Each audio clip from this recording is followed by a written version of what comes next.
Hello everyone, welcome to another Carol in the City video update.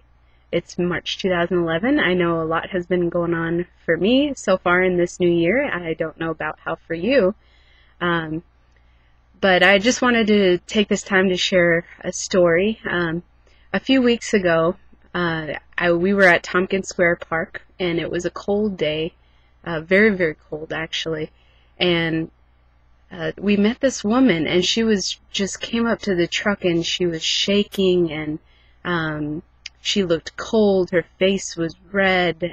She could barely talk, and she could barely carry the soup over to her chair, and she didn't have a hat. She didn't have gloves. Her coat didn't even zip, and she just looked frozen, and her name was Grace. I ended up sitting down and trying to talk with her, but she was so cold and so hungry. She just ate her soup, and I was able to get her even more soup. And David had me get her a hat and gloves, and I went over to the clothes pile, and I was able to find a coat for her, a long one that buttoned, and was able to help her put that on. And it just, you could just tell that the Lord was reaching out to her that day. And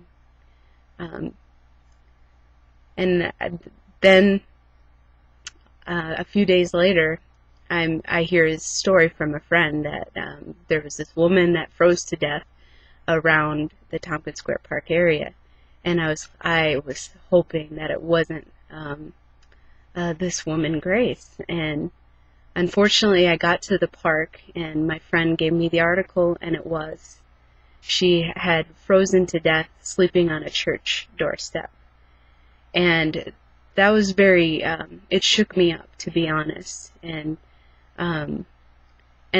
you have all these thoughts. Did we do all that we could have? And I believe that we did. And honestly, she was just in a place where she wasn't receiving the help that she needed. Even a friend at the park, Stanley, he had tried to help her and let her stay there, but she took off with his change jar and went and bought more alcohol. And then the door was open for her to come home for her birthday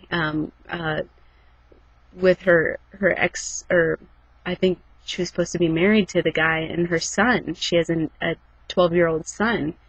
And she didn't show up for her birthday.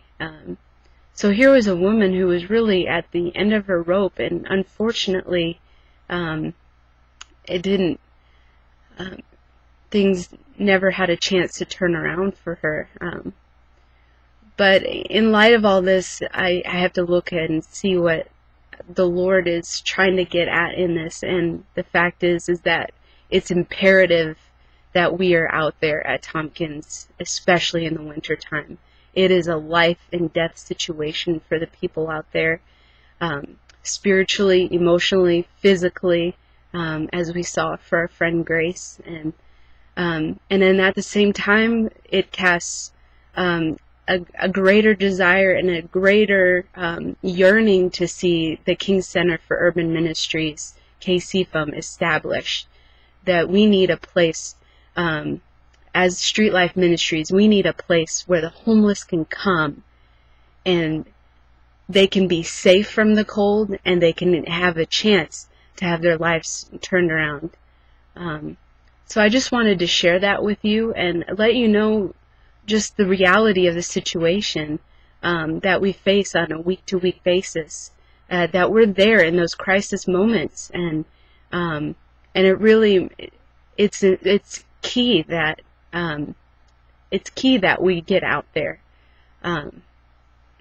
So I just, you probably saw, if you're on Facebook, you probably saw me post the articles, because people, I just really feel like people need to be aware of what happened, so that it just stirs something in our hearts for the poor and the lost. So I just thank you for listening. I deeply appreciate your prayers, friends, and I look forward to sharing with you next time. God bless you.